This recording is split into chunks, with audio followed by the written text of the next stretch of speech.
Salam, sahabat motivasi iman yang dikasihi Kristus. Selamat pagi dan salam sejahtera. Sahabat ODB, pembacaan Alkitab hari ini terambil dari Kisah Para Rasul pasal yang keempat, ayat yang ke-32 sampai dengan ayat yang ke-35. Cara hidup jemaat.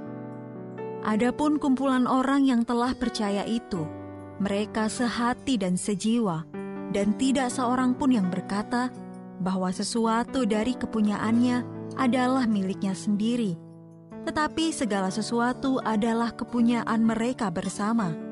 Dan dengan kuasa yang besar, rasul-rasul memberi kesaksian tentang kebangkitan Tuhan Yesus, dan mereka semua hidup dalam kasih karunia yang melimpah-limpah.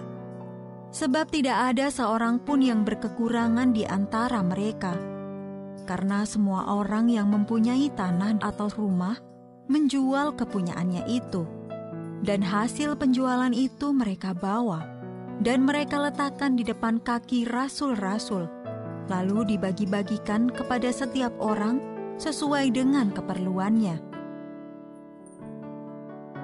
Ayat Mas Renungan hari ini terambil dari Kisah Para Rasul pasal yang keempat, ayat yang ke-33 sampai dengan ayat yang ke-34.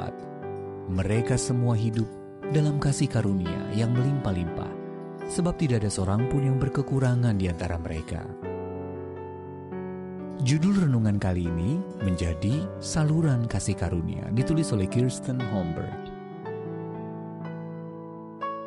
Sahabat ODB, putra kami menghabiskan tahun-tahun awal hidupnya di panti asuhan sebelum kami mengadopsi dirinya. Sebelum meninggalkan panti tersebut untuk pulang bersama kami memintanya untuk mengambil barang-barang pribadinya. Namun ia tidak punya apa-apa. Akhirnya kami mengganti pakaian yang ia kenakan dengan baju baru yang kami bawakan untuknya, sekaligus meninggalkan beberapa potong baju untuk anak-anak lain di sana.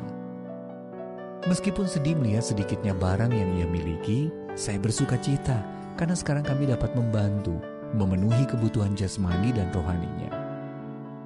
Beberapa tahun kemudian, kami melihat seseorang meminta sumbangan untuk keluarga-keluarga yang membutuhkan. Anak laki-laki saya begitu bersemangat menyumbangkan boneka-boneka binatangnya dan beberapa keping uang receh untuk menolong mereka.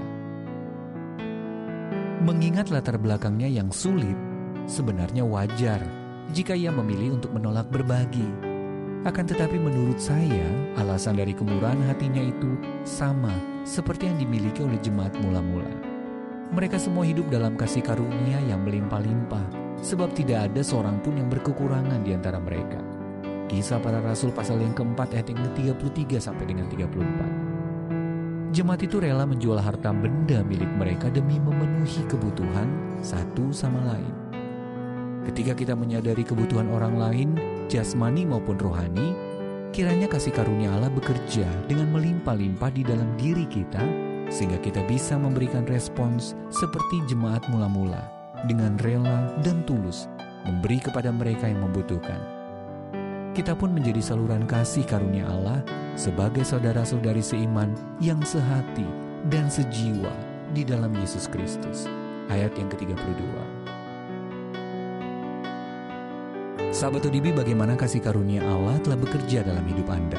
Apa yang dapat Anda bagikan kepada orang lain sebagai manifestasi dari kasih karunia Allah?